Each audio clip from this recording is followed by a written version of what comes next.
ये विश्वास कहाँ से आता है कि इस बार 300 से ज्यादा जीतेंगे, इस बार 400 से ज्यादा जीतेंगे?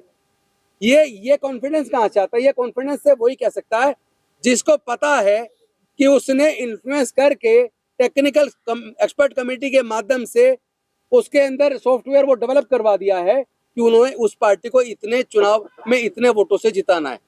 अभी आपने देखा होगा पिछले दिनों मध्य प्रदेश के अंदर एक कैंडिडेट ने, बीजेपी के कैंडिडेट ने, उसने पहले ही बता दिया मुझे इतना बीजेपी को वोट मिलेगा, इतना उसको मिलेगा, और जब रिजल्ट आया तो वो वाकई उतना ही निकला, थोड़ा बहुत वोट का अंतर था। आज कुछ ऐसे तथ्य हैं जो हमारे सामने आए हैं, जो हमने बारीकी से अध्ययन किया ईवीएम के बारे में। अध्ययन करने के बाद जो चीजें सामने आई हैं, हम तो समझते थे कि ये जो मशीनें हैं, ईवीएम है, इसको बीईएल या ईसीआईएल ने बनाया है, लेकिन एक्चुअली जो सॉफ्टवेयर जो डेवलप किया जाता है उसको बनाने का जो काम कर रहा है वो टेक्निकल एक्सपर्ट कमेटी है।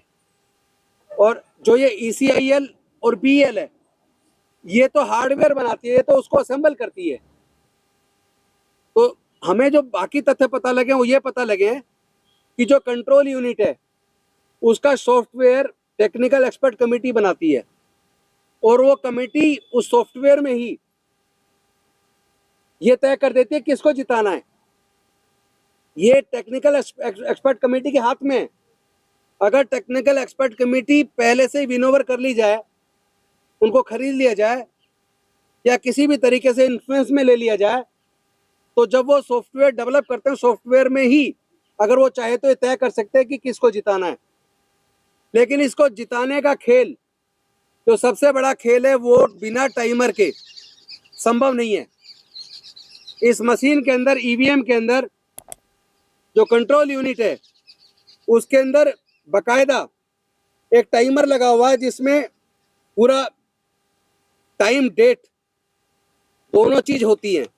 लेकिन अगर उस ईवीएम के अंदर टाइमर ना हो, अगर टाइम क्लॉक ना हो जिसमें डेट और टाइम सेट किया जाता है, तो किस वक्त वोट को स्वैप करके किसको देना वो संभव नहीं है। मैं ये पूछना चाहता हूं, ये मशीन अगर कैलकुलेटर का काम करते तो इसमें टाइमर की जरूरत क्या है? क्योंकि जब वोट पड़ता है तो बकायदा किस वक्त वोट चालू हुआ पड़ना, कब वोट पड़ना खत्म हुआ, टोटल कितना वोट हुआ, उसका बकायदा पेपर पे भी मैनुअल तरीके से उसको मेंटेन किया जाता है। तो उस मशीन के अंदर टाइमर की आखिर जरूरत क्या है? उसमें क्लॉक की जरूरत क्या है? और वो ऐसा टाइमर है जिसको वोटर नहीं देखता, वो इलेक्शन कमीशन के अधिकारी जिसके हाथ में कंट्रोल यूनिट होती है, केवल वो देखता है। क्योंकि जो वोटर है वो तो सीधा जाके जो कीबोर्ड है, जो बैलेट यूनिट है, वो तो जाके सीधा बटन दबाता है। लेकिन असली बात जो है वो सॉफ्टवेयर जो उधर डिजाइन किया गया टेक्निकल एक्सपर्ट कमेटी में, और टेक्निकल एक्सपर्ट कमेटी को अगर इन्फ्लुएंस कर दिया गया और उसने अगर वहीं तय कर दिया किसको जिताना, चूंकि ये विश्वास कहाँ से आता है कि इस बार 300 से ज्यादा जीतेंगे, इस बार 400 से ज्यादा जीतेंगे? ये कॉन्फिडेंस कहाँ से आता है? ये कॉन्फिडेंस से वही कह सकता है जिसको पता है कि उसने इन्फ्लुएंस करके टेक्निकल एक्सपर्ट कमेटी के माध्यम से उसके अंदर सॉफ्टवेयर वो डेवलप करवा दिया है कि उन्होंने उस पार्टी को इतने चुनाव में इतने वोटों से जिताना है। अभी आपने देखा होगा पिछले दिनों मध्य प्रदेश के अंदर एक कैंडिडेट ने, बीजेपी के कैंडिडेट ने, उसने पहले ही बता दिया मुझे इतना बीजेपी को वोट मिलेगा, इतना उसको मिलेगा, और जब रिजल्ट आया तो वो वाकई उतना ही निकला, थोड़ा बहुत वोट का अंतर था। तो ये सारे ये समझ लीजिए कि जो आम वोटर का भरोसा है, जिस वोटर के भरोसे को कायम करने की जिम्मेदारी इलेक्शन कमीशन ऑफ इंडिया की है, तो वो जो वोट की उसकी चोरी हो रही है, और उसको बिल्कुल डाउट उसका पक्का होता जा रहा है कि चुनाव के माध्यम से उनके वोट की चोरी हो रही है, उसको उस पर भरोसा नहीं पैदा हो रहा है, तो ये जिम्मेदारी तो इनकी है।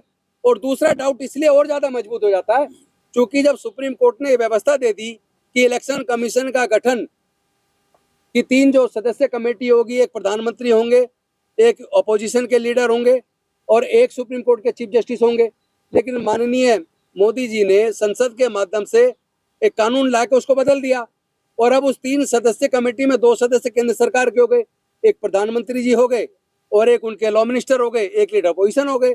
यानी जिसको इलेक्शन कमिश्नर वो बनाना चाहेंगे वो उसको बनाएंगे, और वो उनके इन्फ्लुएंस का आदमी हो सकता है। इस पॉसिबिलिटी को रूल्ड आउट नहीं किया जा सकता। इसीलिए हम निवेदन करते हैं इलेक्शन कमीशन ऑफ इंडिया से, देश के राष्ट्रपति जी से, कि वो इसमें संज्ञान लें और माननीय सर्वोच्च न्यायालय के मुख्य न्यायाधीश से और उनके कंपेनियन जजेस से भी हम निवेदन करते हैं कि वो इस पर संज्ञान ले और उस व्यवस्था को कायम करें और जो ये कानून लाया गया संसद के द्वारा उसको नल एंड वॉइड डिक्लेयर करें। अब मैं चाहूंगा, क्योंकि जो आरटीआई से इंफॉर्मेशन कलेक्ट करके बहुत सारी सच्चाई हमारे भानु प्रताप सिंह जी एडवोकेट लेके आए,